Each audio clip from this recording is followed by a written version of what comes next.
Então, gente, agora é nas questões, né? O professor, que é o assunto dificuldade de aprendizagem.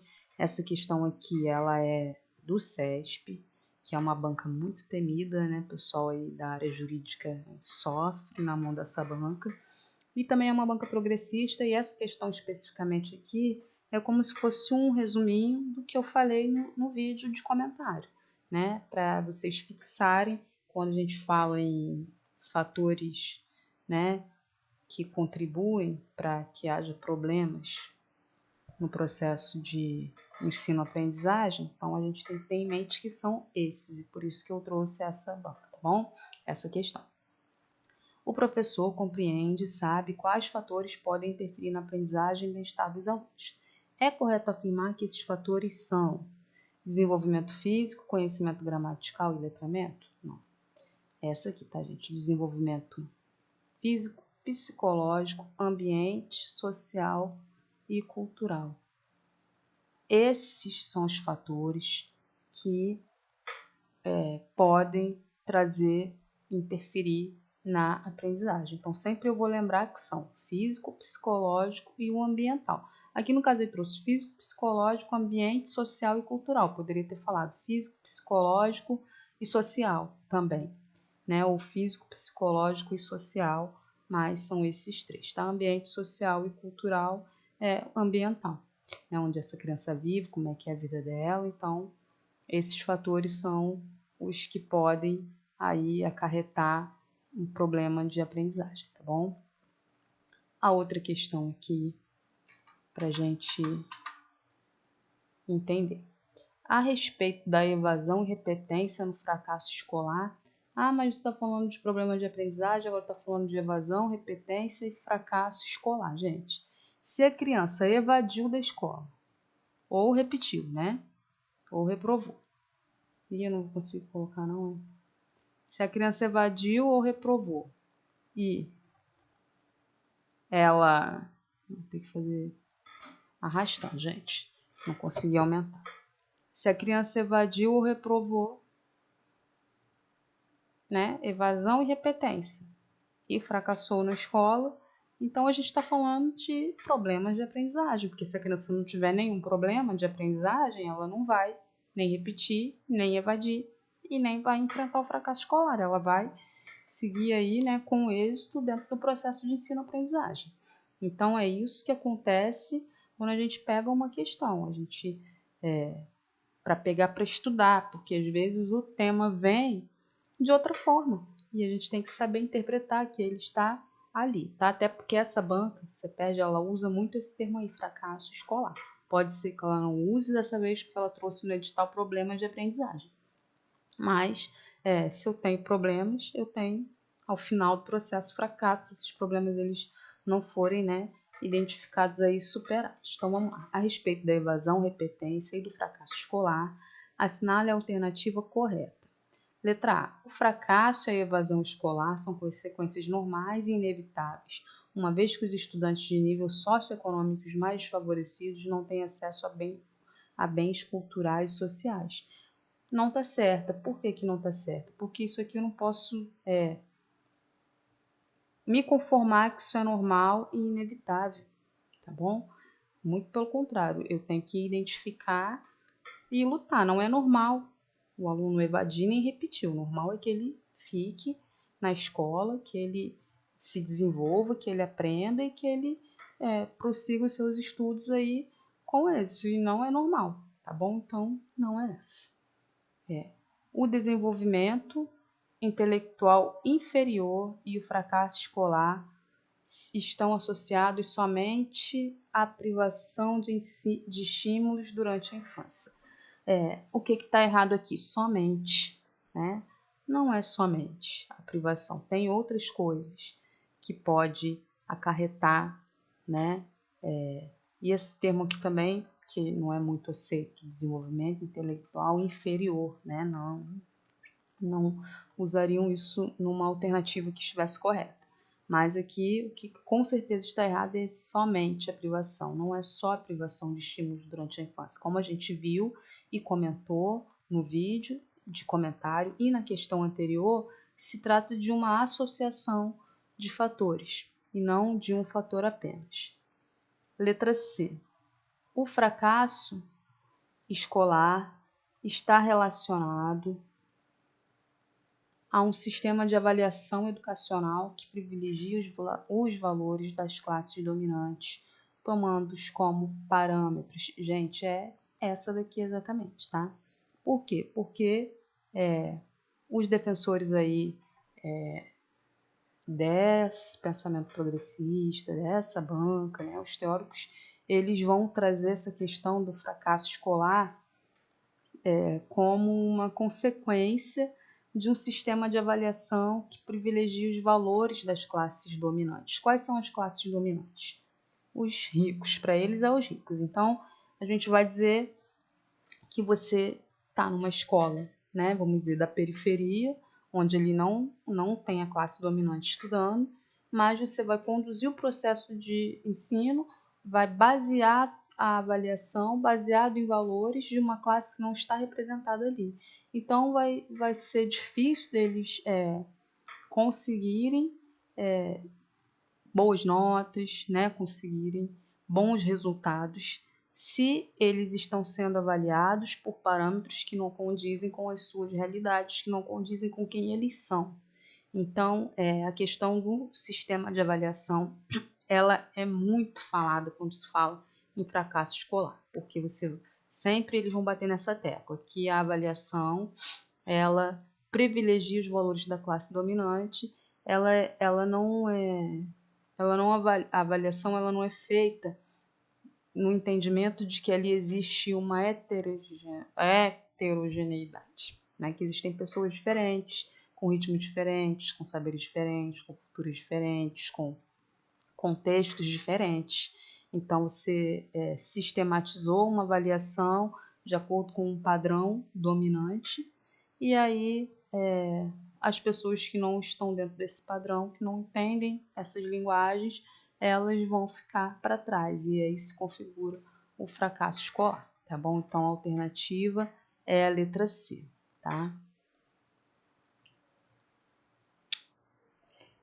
A letra D, vamos ver por que ela está errada. O fracasso escolar tem a origem apenas nas carências culturais. Outra palavra, não preciso nem continuar lendo. Ó. Apenas. Não. Nem apenas nas carências culturais e nem somente, né, na privação de estímulos da infância. Não. É sempre uma associação de fatores. Quando se fala em fracasso escolar, a gente fala em uma associação de fatores. Aqui na questão do sistema de avaliação, ele não disse que somente é por causa do sistema de avaliação, ele disse que está relacionado. Então, um dos fatores é esse, tá bom? O fracasso escolar tem origem, já li, né? Letra E. Os maiores índices de repetência e evasão escolar entre os alunos de nível socioeconômico mais baixo, o que evidencia os déficits mentais e a necessidade de maior envolvimento de suas famílias com a escola.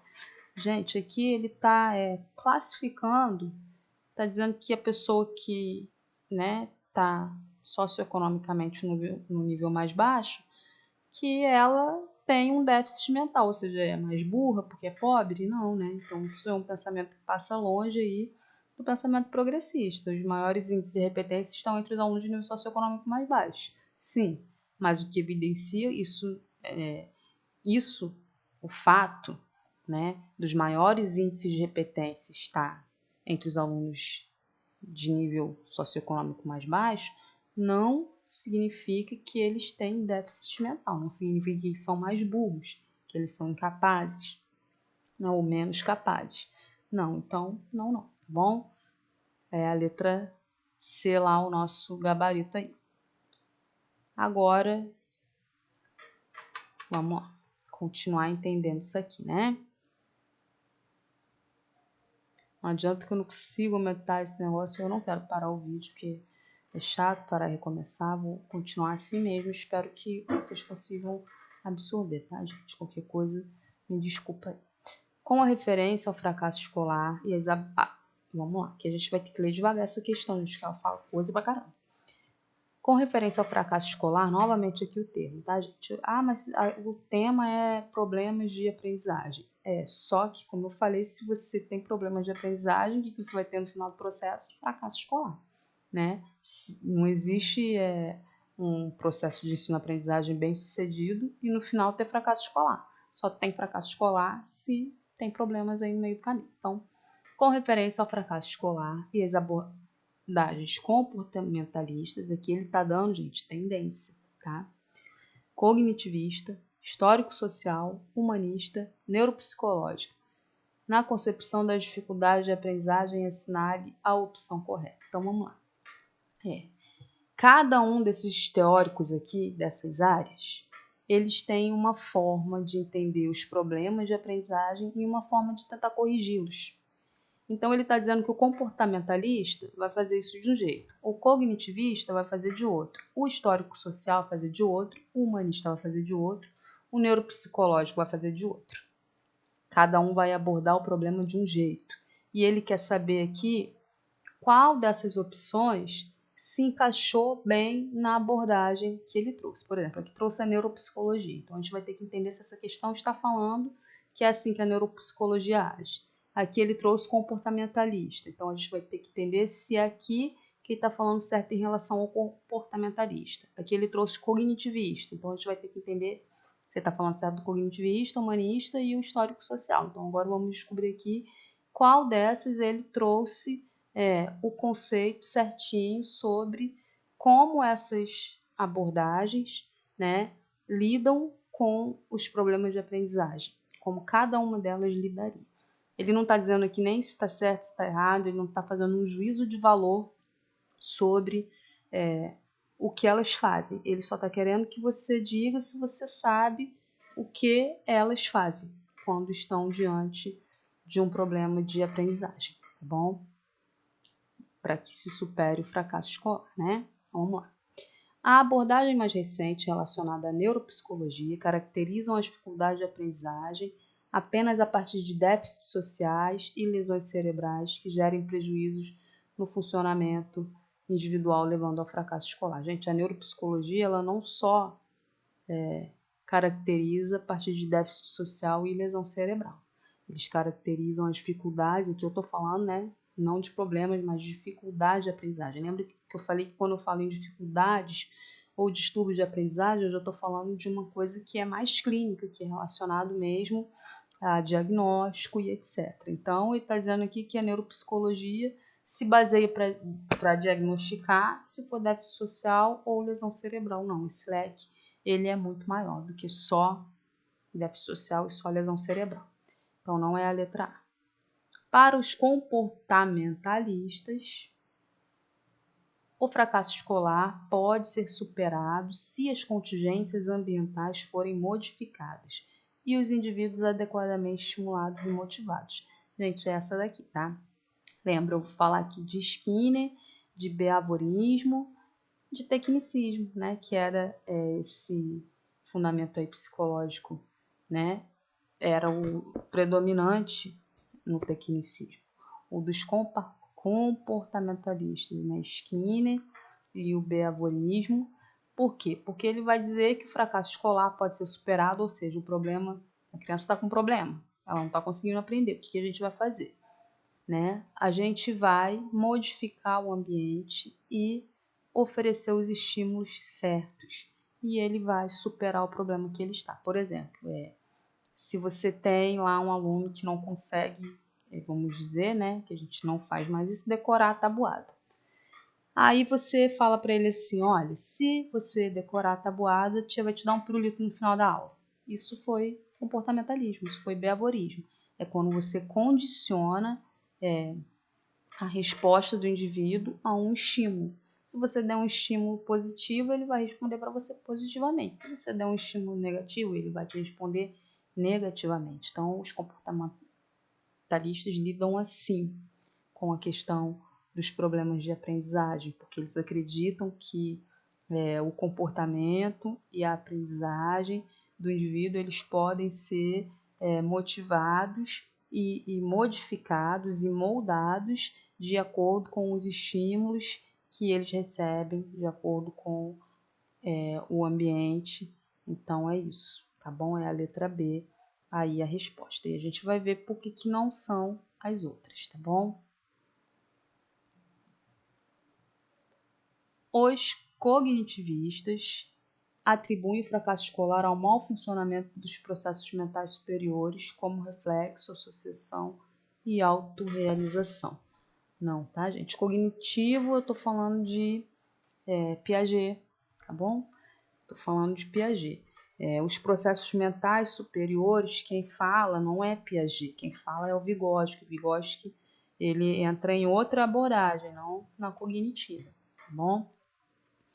Os humanistas defendem a ideia de patologização, medicalização das dificuldades de aprendizagem estão centradas no estudante e em sua família.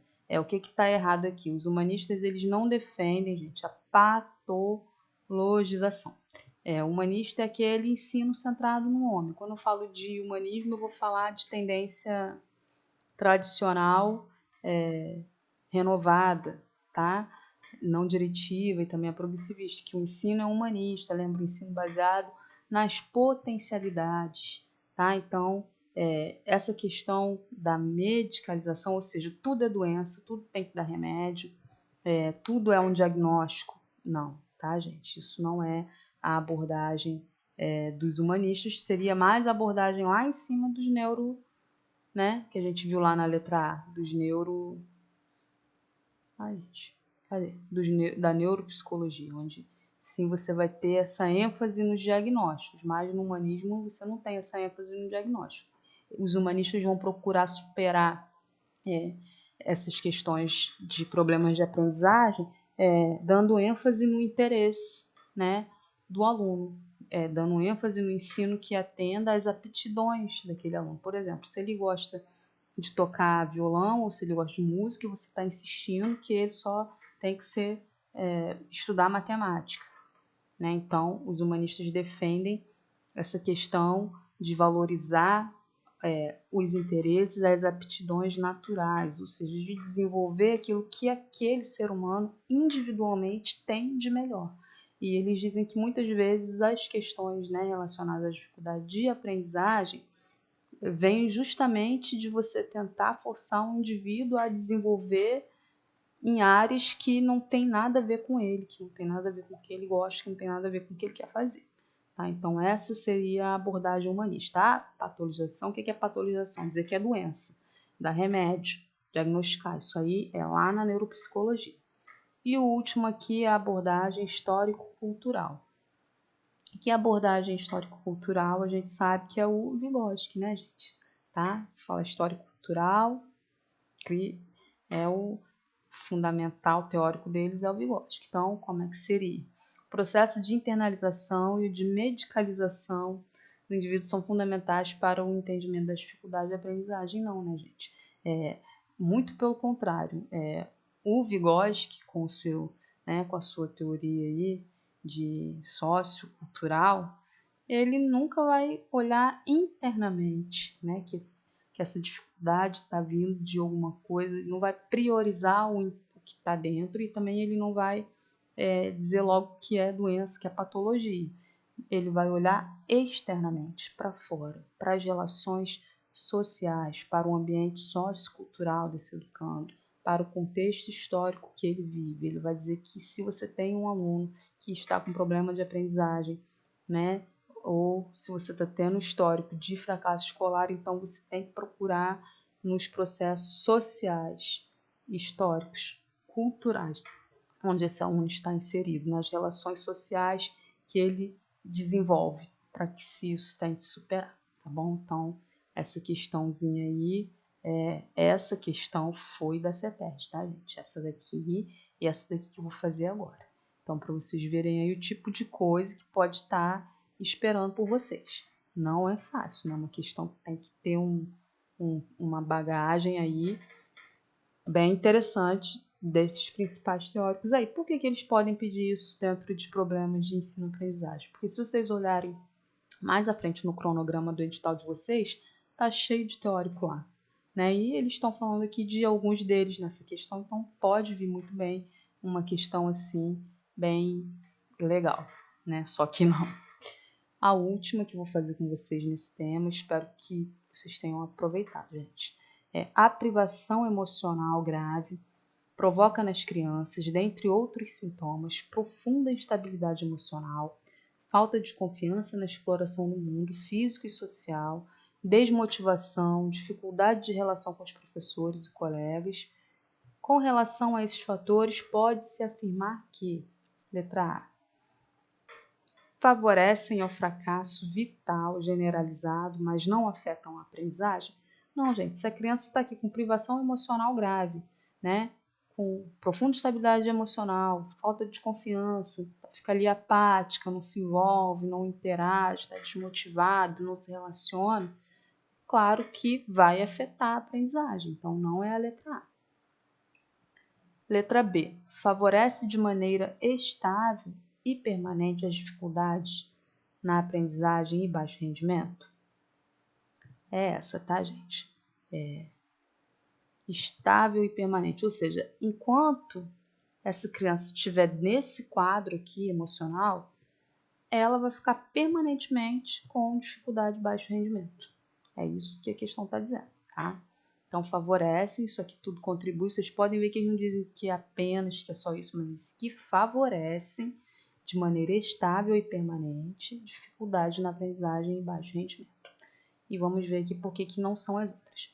Levam a distúrbios de conduta em sala de aula, mas não apresentam relação possível com o fracasso escolar? Não, gente, apresentam relação direta com o fracasso escolar. O bom funcionamento escolar e a disciplina em sala de aula evitam que esse problema possa surgir no aluno? Não, por que não? Aí a gente vai entrar aqui no mundo de Bob, no mundo que a gente vive. Então a criança está lá com todos esses problemas aí.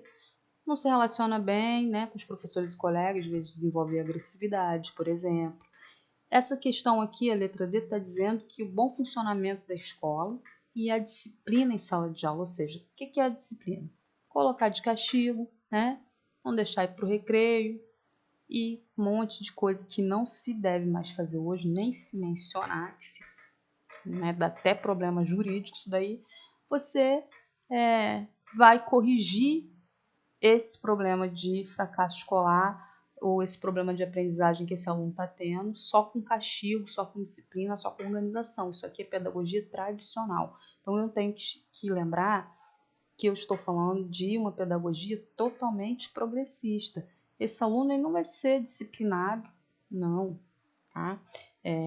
Não é essa a questão. Não. A questão aqui não é indisciplina, a questão aqui é um fator emocional, né? Então, tudo isso aqui está contribuindo para a dificuldade dele de aprendizagem, e aí não está aprendendo, bota para fazer cópia, bota para fazer tabuado, vai fazer de 1 até 1000, fica sem recreio, se brigou e tal. Essa abordagem, hoje ela é totalmente ultrapassada. Você não pode nem pensar em marcar uma questão dessa aqui, por mais que você até no fundo, pela forma como você foi educado, pela forma como foi o teu processo de ensino-aprendizagem e pela forma que muitas vezes ainda é hoje em algumas escolas, por parte de alguns professores, isso ser talvez presente em alguma prática pedagógica que você veja, que você saiba, mas quando a gente vai para a questão, quando a gente vai para a banca, quando a gente vai para o concurso, a gente tem que entender que isso é uma coisa totalmente fora de cogitação, não pode mais. Não é assim que você vai superar um problema de aprendizagem, muito menos um problema de aprendizagem que tem um fundo emocional, tá? Então, não. Vai evitar que esse problema possa surgir no aluno. A disciplina vai fazer o aluno ficar ok, não vai, tá, gente? Letra E. Desaparecem assim que o professor passa a ser identificado como figura de apego. É uma pegadinha, porque se você disser que o aluno, quando ele tem um bom relacionamento com o professor, um bom laço afetivo com o professor, favorece a aprendizagem, claro que favorece. Só que se no nível que foi dito aqui, né, nesse enunciado, o problema dele é muito mais profundo do que apenas simplesmente uma falta de laço afetivo com o professor. Então, esse professor, vamos dizer, entre aspas, adotar esse aluno ou querer substituir para esse aluno aquilo que ele não tem, não vai resolver também o problema de aprendizagem desse aluno, porque não é só de uma figura de apego que ele precisa, ele está com a estrutura dele emocional totalmente destruída. Se vier uma questão assim, pedindo se o laço afetivo, positivo com o professor auxilia, né, no processo de ensino-aprendizagem, é claro que sim. Só que aqui não está perguntando se auxilia, né, se é bom para o processo de ensino-aprendizagem que o professor e o aluno tenham uma ligação, um laço afetivo. Não, aqui está perguntando se isso é suficiente para resolver o problema dele de fracasso, se não é, tá bom? Então, esses foram os meus comentários. Essa questão aqui também foi da CEPES, tá? Então, bons estudos. Espero que não tenha ficado tão ruim para vocês acompanharem assim cortadinho. Mas dessa vez fiz assim porque são 3h08 da madrugada, gente. Tem que esperar todo mundo dormir e catar o computador do meu filho aqui porque o meu tá sem carregador, mas se Deus quiser amanhã vou lá resolver isso, tá bom? Obrigado por ter ficado, obrigado por estar me acompanhando aqui na minha simplicidade, né? Não é um canal sofisticado, cheio de recursos, mas é só trocando umas ideias aqui para te ajudar nesse concurso. Espero que você goste, curte, compartilha. Se você ainda não se inscreveu, faz isso lá, tá bom? Obrigadão aí, valeu, até amanhã.